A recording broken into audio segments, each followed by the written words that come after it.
United States has bombed Venezuela and captured the president of Venezuela, Nicolás Maduro, and his wife, and they've flown them out of the country in a swift pre-dawn operation. The United States had been building up for the special operation since October.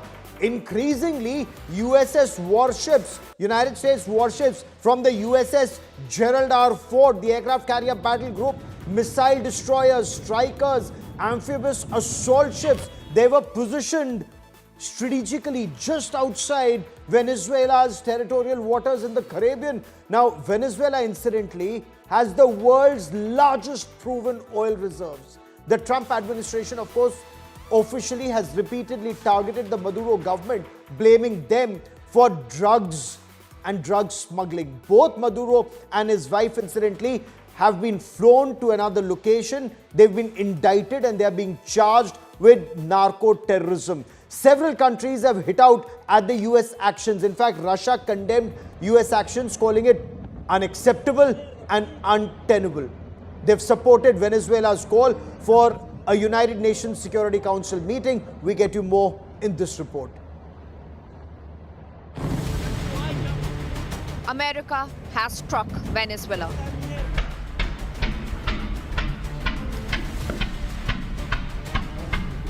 Explosions rocked capital Caracas.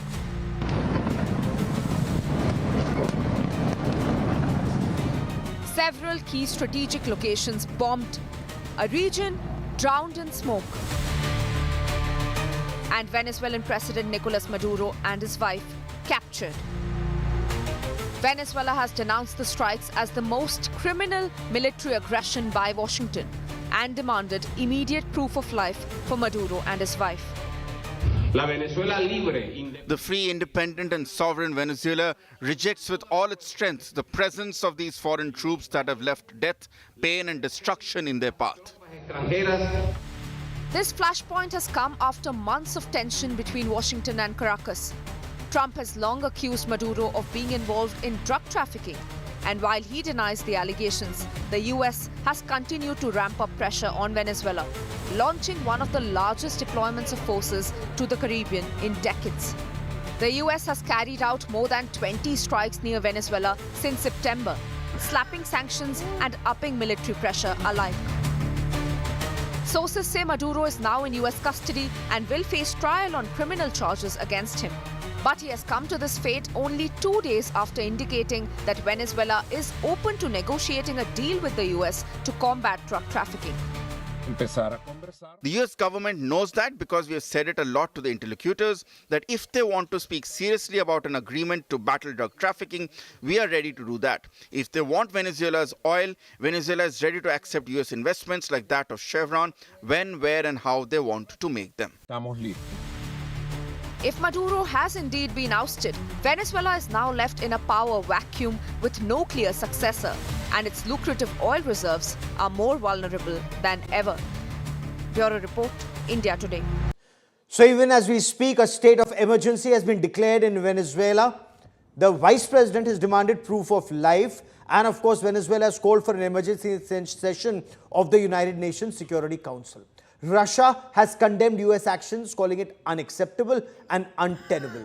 The United States, according to reports, has indicted Venezuelan President Maduro and his wife. Both now face criminal charges, including of narco-terrorism. But the question we're asking here on India Today, has the United States crossed the red line, not only bombing another country, but also capturing the president of Venezuela and his wife? Is this a part of his war on drugs, or is this a war for oil? And what does this mean for his dream of being awarded a Nobel Prize for Peace after bombing another country? Joining me on India First is Lieutenant General KJS Dhillon, former Director General of India's Defence Intelligence Agency. Ambassador Prabhu Dayal is a former top diplomat. Sushant Sareen is a senior fellow at the Observer Research Foundation. But my first question is to Glenn Carl, a former officer in the CIA's Directorate of Operations and Security. Glenn, Carl, welcome. Your reading of the US operations, does this smack of a CIA operation, the manner in which perhaps they may have subverted the system that US forces go in capture a president and his wife and bring them out with bombing that place? Had the US subverted the system within? Well, we can be confident, although I don't know personally, but we can be confident that the CIA has been active and it is involved in any sort of operation like this. But this is not really a CIA operation. There's nothing covert about this at all. This is more a straightforward decapitation of the government with conventional military forces. We know that the CIA, it was publicized a month ago, I guess, conducted a drone strike Yes. against Venezuela. We can assume or be confident that the CIA is trying to and probably has sources there. But I wouldn't characterize this one as an intelligence operation, really. This is more of a conventional overthrow of a government. But hardly any reaction from that government, General Dillon, completely overwhelmed, taken by surprise, the manner in which US forces were able to go and bomb. They'd been building up for a very long time. USS Gerald R. Ford, the carrier battle group, the fighter planes, the helicopters, the Chinooks and the Apaches. Your reading of this operation, sir? Sir, you're on mute.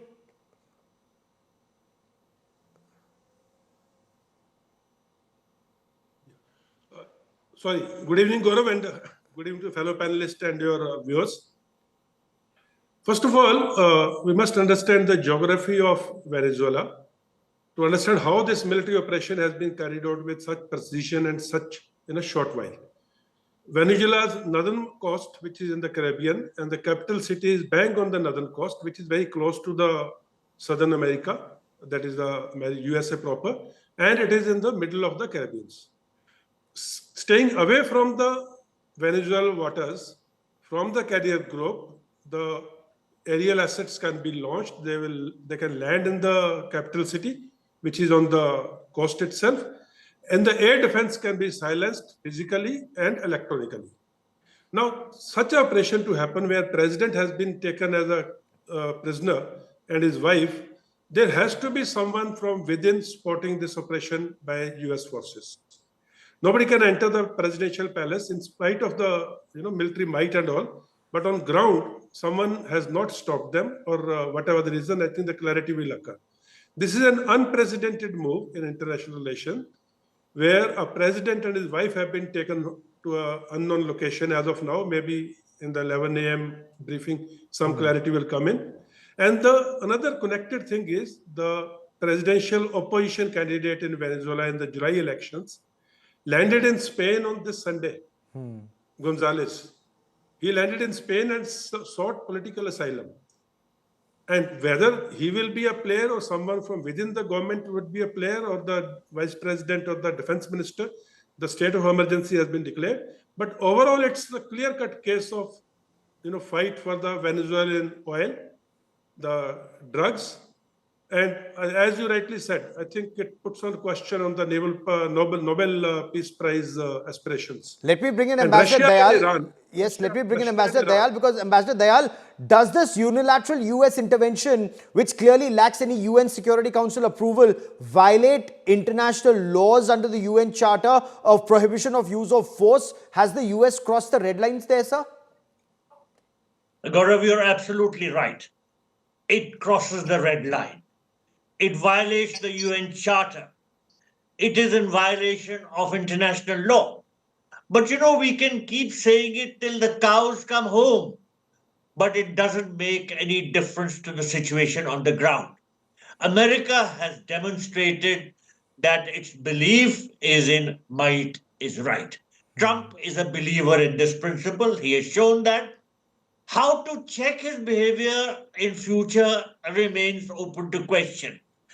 Everybody knew that he wanted a regime change in Venezuela. He had hinted at that. He had always said that Edmundo Gonzalez had been deprived of the presidential election because Maduro had cheated.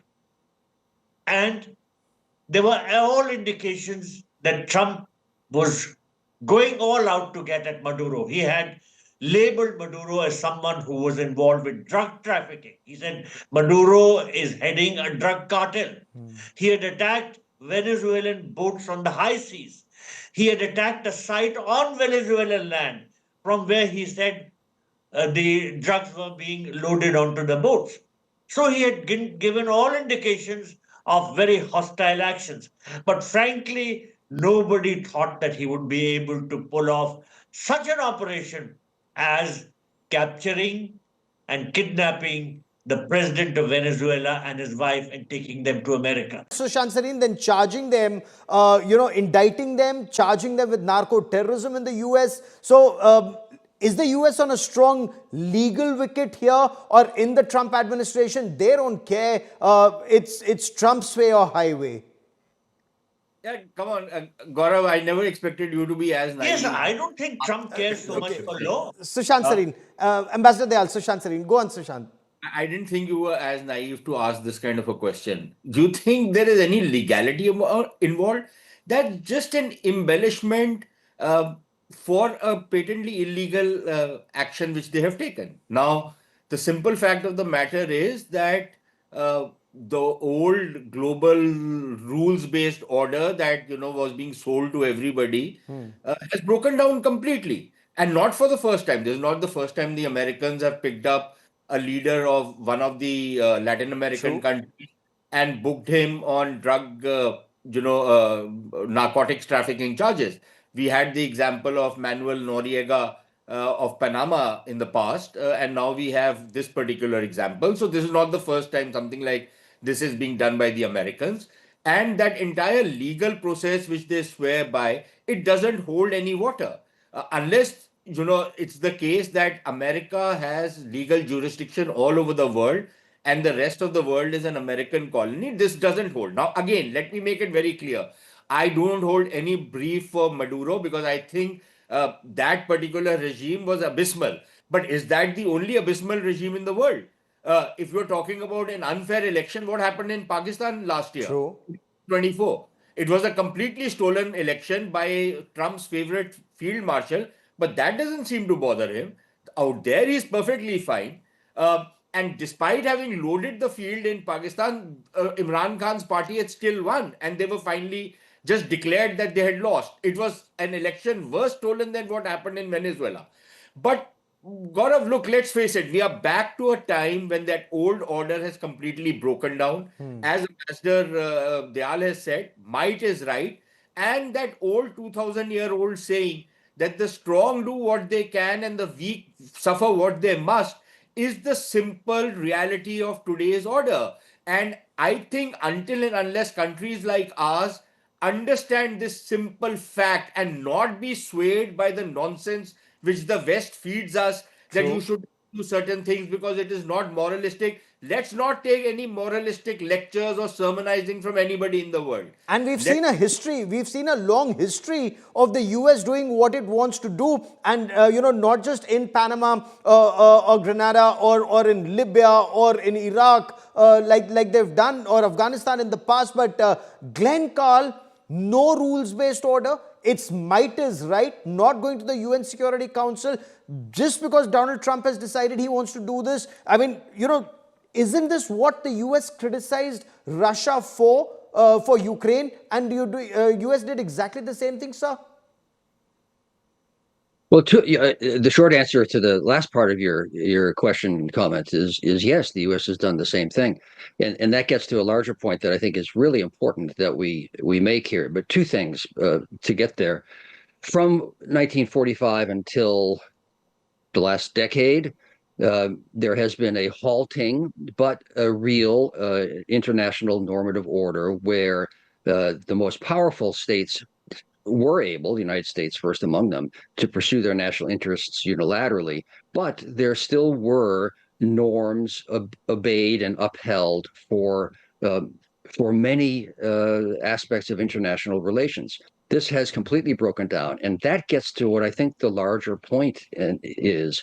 More important than the seizing of a foreign head of state, the invasion of a country, all these things, and I'm not dismissing their significance, but that what has been developed or pushed for by the Trump administration, the first time and the second administration, is a sphere of influence international quote order unquote or system, where the United States, Trump has been explicit about this, has declared the Monroe Doctrine reinvigorated with the Trump corollary. It's even in the National Defense Strategy, that phrase, that the United States will essentially rule in an imperial way the Americas. And de facto, that recognizes what Vladimir Putin has been pushing for, and less directly Xi Jinping, for a sphere of influence in what Russia calls the near abroad for Russia, and frankly, Asia for China. That's de facto what has happened. That is the most consequential truth or development of this invasion of Venezuela, bad as it is for international law and the norms. I agree with most of the statements made by our colleagues in the past several So minutes. give me a moment. I'm getting a that reaction. this has I'm put getting a paid to the reaction from order. U.S. Vice President J.D. Vance. J.D. Vance has said that several opportunities were given to Maduro for an off-ramp, but that off-ramp did not take place, is what J.D. Vance has said. He then goes on to say that President Trump means what he says, and he's carried out whatever he wanted to. The president offered multiple off-ramps, but was very clear throughout this process: drug trafficking must stop, and that stolen oil must be returned to the United States. Maduro is the newest person to find out that President Trump means what he says. Kudos to our brave special operators who pulled off a truly impressive operation. Sushant Sareen, off-ramps were given to Maduro. All indications also are Maduro sought an off-ramp just 2 days ago, but then his fate had been sealed, it seems. Gaurav, all those off ramps that you're talking about, or what the Americans are talking about, were basically just building up the case to not appear as bad as they're appearing to the rest of the world, to what they have done. Unfortunately, that's the fact. You see, if you look at, again, like I said, I'm not a fan of the Maduro regime or his predecessor. Uh, but the fact of the matter is that what he was trying to do was he was also trying to respond. What the American system was that you have to genuflect before us, you have to give in to everything we are asking. Otherwise, we are coming for you no matter what you do. So those off ramps are not really off ramps. They were basically an invitation to jump off the cliff into the abyss. And that, of course, Maduro was actually trying to get some kind of an off ramp when he was saying, I'll negotiate for the oil, I'll do a lot of other things. But the Americans were not interested because they had made up their mind that they're going to make those offers and then not follow it up and then carry out the raid which they have carried out. But Okay. important thing is that, okay, fine, now you have removed Maduro. Have you taken over control over the country so that you can bring about a regime change? Because as far as I know, and I might be wrong because things are moving very fast, the basic regime stays in place. You've taken The on vice Maduro. president, yes. Yes, the basic thing stays in place, and at least from the defense minister and others, there's a lot of defiant talk coming. So are But there are you millions of dollars of awards on their heads. $50 million on Maduro, then on his wife, then on the defense minister, then on the interior minister. Ambassador Dayal, is this now a signal to the world? Either you listen to Donald Trump or there will be a regime change, or you listen to the United States. We've seen regime change operations that have been carried out in our neighborhood in Bangladesh. We've seen Pakistan's Field Marshal do a sajda in the United States of America, literally do a pie-boss, kissing Trump's feet in the United States of America. So is that the new world order that Trump is hinting at? Well, certainly, Trump has always highlighted the fact that the world should behave as he wants it to. He has no moral authority to do that. But the fact is that all across the world, similar things are happening.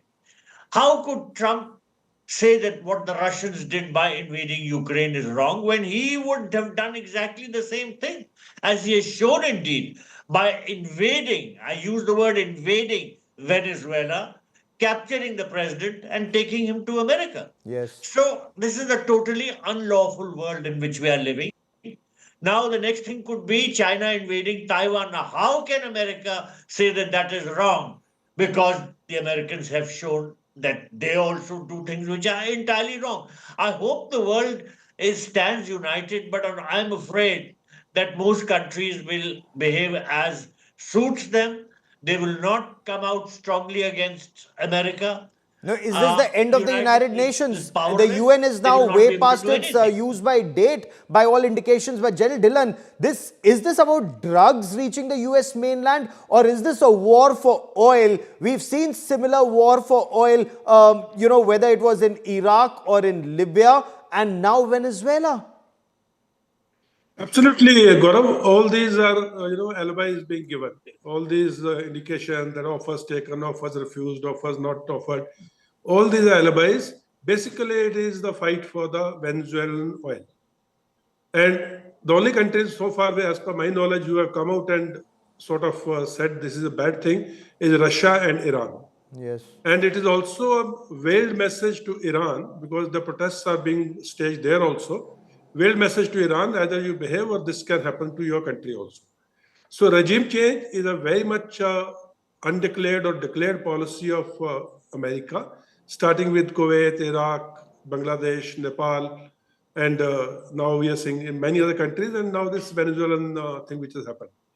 I think this is unprecedented. This is unilateral. This does not have any United Nations sanction. Yes. And it is unlawful in the community of the And it's international ironic, Glenn Carl, because the UN is headquartered in New York. Is the UN now way past its use by date? It just doesn't work. And if America can do it in Venezuela, if Russia can do it in Ukraine, tomorrow China can do it in Taiwan. I'm afraid that's correct, unless the world's powers subscribe to the UN's laws, conventions, and practices and support it. Then the UN is without any power to enforce any of the decisions or commitments that nations have made. So yes, the international system, as we've been saying, is, if not in tatters and completely ruined, is in tatters at least. That is correct. So, Sushant Sareen, UN, I mean, they should just lock up that institution and throw away the key. UN has failed to prevent any war, any situation. It just a lot of money is spent there. Nothing comes out of it. And there are many who say, Sushant, if it's Venezuela today, it could well be Cuba tomorrow for the United States and Taiwan next for China. So I think, Gaurav, the mistake we make is that we take the United Nations very seriously. And the other thing which we take very seriously is this notion of international law. There's nothing called international law. International law has always been might is right. If you have the power and you can do and enforce your will, then that is the law. So even this so-called global rules-based order is the rules. I was not asked whether those rules have to be made or not. These were rules which were made by the most powerful countries at one point. Post-Second World War, yeah. On the rest of the world. But having said that, the only utility of the United Nations is that it's a place where, all kinds of diplomats can meet. It's, at least in theory, it's a safe space for all countries to come together and meet. And maybe once in a while, it can do virtue signaling by go to Mali or Burkina Faso or some other small country and say, we are holding some kind of peacekeeping force. Otherwise, the UN should not be taken seriously at all. Apart from the fat pensions you get if you are employed by the UN, and I don't mind getting employed by the UN, but other than that, it serves absolutely no useful purpose. So let's not take it seriously, nor should we take this whole notion that somebody has violated international law seriously. The law is the law of the jungle, and whether we like it or not, America is the king of the jungle. So there is no rules-based order, Ambassador Dayal. A signal there for India. We need to just build up our military might and build it up in such a way that no one dare mess around with us. The 30 seconds I have on this part of the show. We have to build our strength to the maximum possible extent. We have rogues in our neighborhood. We have Pakistan on one side and a rogue system now also prevailing in Bangladesh. We have China to our north. which is our sworn enemy. It may talk sweetly to us sometimes, but the fact is that China is a sworn enemy of India. So, in such a situation, we have to be very careful. We know it, and we are building our own military strength and never trust any of these neighbors. That should be the cardinal principle on which we operate. I will let that be the last word on this part of the show, but this is a discussion we shall have in greater detail. But do remember that even in international order, it's actually only might is right. If you are strong, nobody will mess around with you. If you are meek, you will be messed around with. And it's not the meek that shall inherit the earth. It is, as it is said in the Srimad Bhagavad Gita, Veer Bhogya Vasundhara. General Tiny Dillon, the last 20 seconds I have on this part of the show, who knows that better than our soldiers and you as part of the Rajputana Rifles, Veer Bhogya Vasundhara. Yeah, Gaurav. Veer Bhogya Vasundhara, the brave shall inherit the earth, or the brave shall eat the fruits of earth. And it is very correct, right from the days of Mahabharata and our Vedas and our scriptures. Might is right, and in our case, we are a history of 5,000 years. We are a country with 5,000 साल पुरानी सभ्यता के वंशज हैं हम, और उस सभ्यता में वीर भोग्या वसुंधरा एक बहुत महान लेख, एक महान लाइन है, और इसको हमने आगे लेके जाना है. And so we have to go by our civilizational philosophy. We have to grow militarily, we have to grow economically, we have to grow politically and diplomatically. Absolutely. That is the only way forward. Absolutely. Whoever lectures us on rules-based order, just look around what's happening around the world. It's only the brave who are respected.